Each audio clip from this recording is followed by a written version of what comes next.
Ladies and gentlemen, Tal the Traveling Clad, your favorite Zionizer from the 109 Club, coming to you live from Israel. What's the 109 Club, you may ask? It's Jews being kicked out of 109 countries. You can join the 109 Club as well by getting your merchandise at thetravelingclad.com. Today we're looking at a clip of Tommy Robinson. Tommy! Getting triggered? I don't know. I never heard of Tommy getting triggered. I'm just joking. I know he's a little bit of a hothead.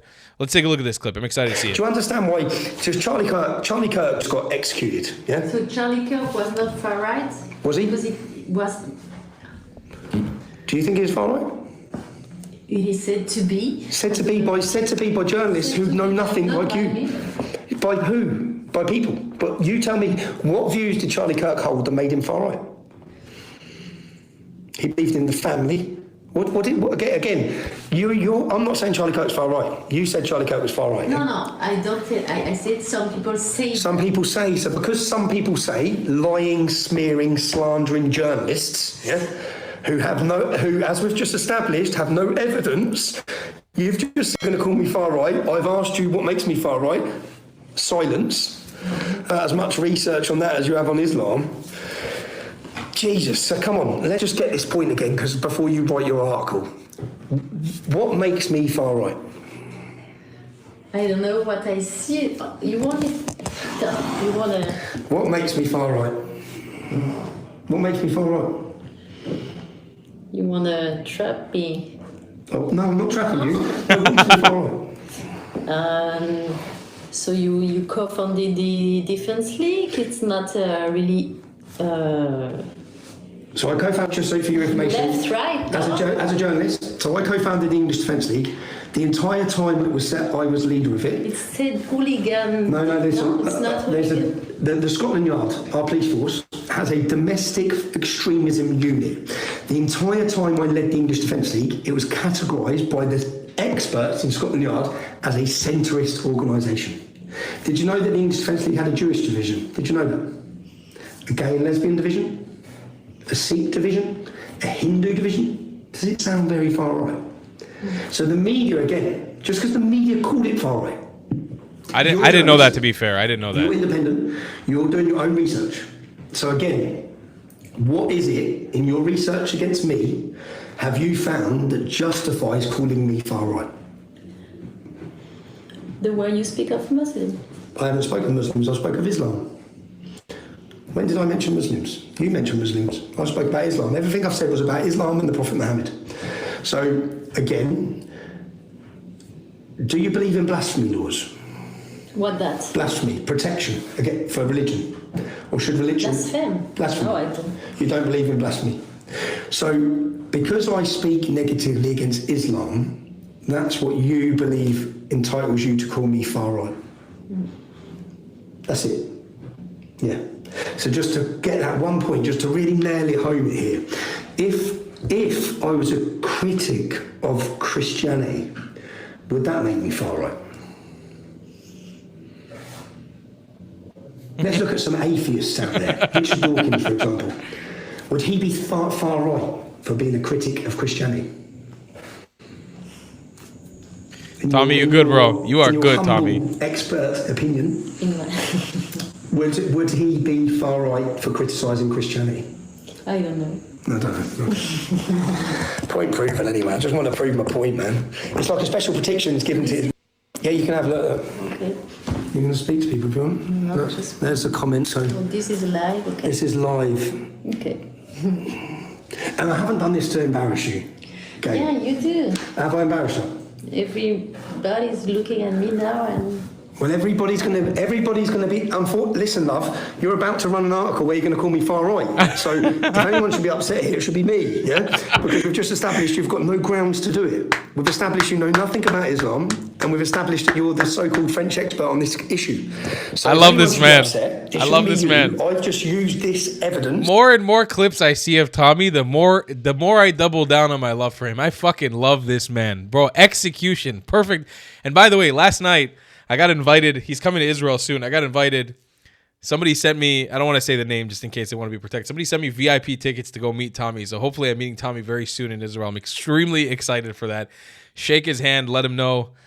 What a fucking G, bro. That is Tommy Robinson, bro. Next fucking level. Next level. He's more of a journalist than this journalist has ever been. Also, by the way, not to shame her English skills, but for fuck's sake, can she not speak better English? How does she not know what the word blasphemy is? Like, I don't understand. How is she interviewing Tommy Robinson not knowing English? And speaking of shitty English, do some of you guys struggle with speaking English? Well, I have a certified English teacher, Moises, a good friend of mine, who is going to be teaching you guys how to speak English for a very, very special price. There's a special discount price going on right now for the first 10 of you who sign up.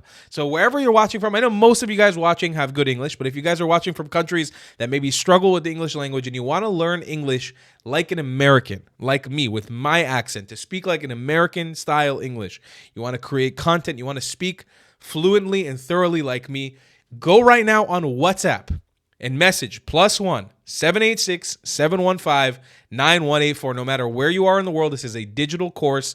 The first 10 students will be receiving a special sale price with Moises, your English teacher.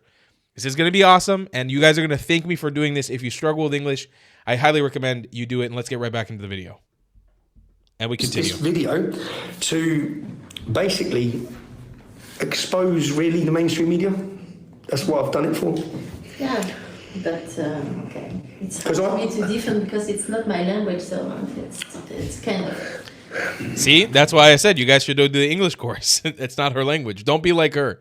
If you want to be a good journalist, go speak proper English and learn how to speak English. You know what I'm saying?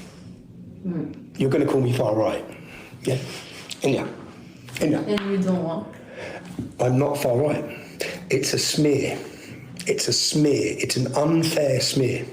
And for too long, journalists have been able to get away with it. But it doesn't really matter anymore. Because when the public now, when they see the word far right, they think, well, he's telling the truth. That's what's happened now. There's been a total swing. Whereas people used to think, well, stay away from him, he's far right. Now it draws people to us. In a tense and at times circular exchange, British activist Tommy Robinson pushed back forcefully against a French journalist's suggestion that he holds far right views, challenging the reporter to define what precisely is earns AI him shit? that label. The conversation, reportedly part of a wider documentary or interview project, began with a familiar media refrain. That Robinson, the founder and former leader of the English Defence League, EDL, represents Britain's far right. But Robinson, characteristically combative, seized on the phrase demanding specifics. Throughout the exchange, Robinson accused the media, and the journalists before him, of parroting smears without evidence. He portrayed himself not as an extremist, but as a patriot targeted by lying, slandering journalists who know nothing.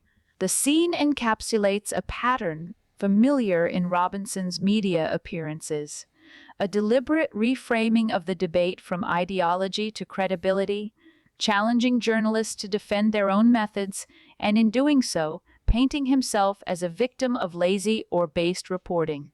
While Robinson insists that his activism is directed solely against Islamist extremism, critics argue that his rhetoric and the Eddle Street demonstrations have consistently attracted violent, xenophobic, and Islamophobic faith or strategic era of polarized discourse.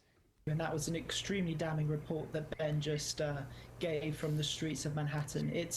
It's very disheartening, and we've seen echoes of that also on the streets of London, across the UK. And I think it's a reminder, it's one of many wake-up calls that we've seen since October the 7th. Everyone's aware of the tragedies, the atrocities, the massacres that took place on October the 7th, the butchering, the raping, the kidnapping. But I think another war that was really unleashed on October the 7th was this globalized, the Intifada anti-Semitism war that has been that has spread well beyond the confines of the Middle East. We've seen it on the streets of London, we've seen it in Australia, Canada, France, and also in the streets of the UK. And today is very much a day of celebration, a festival for many of these people who are openly and unambiguously and proudly supporting terrorism. Of course, I'm not saying that people shouldn't be protesting in the streets, but when you have people who are waving the flags of an internationally designated terrorist organization has been. And by the way, I want you guys to keep in mind something. This is just something we're all going to have to live with moving forward. Unless we take some action against the jihadists that live amongst us. Moving forward, October 7th will be a day of sadness for the Jews, a day where they mourn the deaths of their loved ones, and it will be a day to celebrate radical Islamism. Unless a radical change happens in Western society, that is going to be the fate of the Western world. You will have protests for the rest of time of these monsters celebrating the idea of death to Israel and death to the West on October 7th. It's just going to be a part of society now. Unless we all do something. Unless we say we refuse to live like this. But it's got to be a team choice. It's got to be a decision we all come to together. It's not going to happen on its own. Ladies and gentlemen, get the English course from Moises. Message that number on WhatsApp. I'm going to put it up on screen again right now for you guys to see. Make sure that you don't miss it. Message him on WhatsApp right now to get this deal. It's a sale so you don't speak English like that stupid French journalist who wanted to call Tommy Robinson far right. Get this deal right now. Claim it. For the first 10 of you, you guys are going to get a special deal, and I will see you guys in the next one. I love you a long time. Goodbye, Klats. Have you struggled with repping your Zionism in style? Well, boy, do I have a solution for you. Head to thetravelingclat.com and become a sweet Zionist prince or princess today. Or maybe even let the world know you're a white colonizer with matching hat. Tell the comments section you were thrown out of 109 countries by joining the 109 Club with a matching hat. They say it was promised to you 2,000 years ago? Double down and grab a shirt that was promised to you 3,000 years ago with a matching hat. Ever dreamed of Zionizing like me? Do it with a matching hat, damn it! Show off your Iraqi pride by being someone's Baghdadi or showing them you were made in Iraq with a matching hat. It's time to laugh in the face of those who attack us, wear their hate with pride, and you become untouchable. TheTravelingClad.com. We got mugs, stickers, shirts, hoodies, and so much more. Go grab yourself something nice, Habibis and Habibtis. You deserve it. If you don't want to buy any merchandise, the best way to support me is by donating on Buy Me a Coffee, my PayPal, or becoming a member on my Patreon. Your support is very much needed and very much appreciated. Thank you.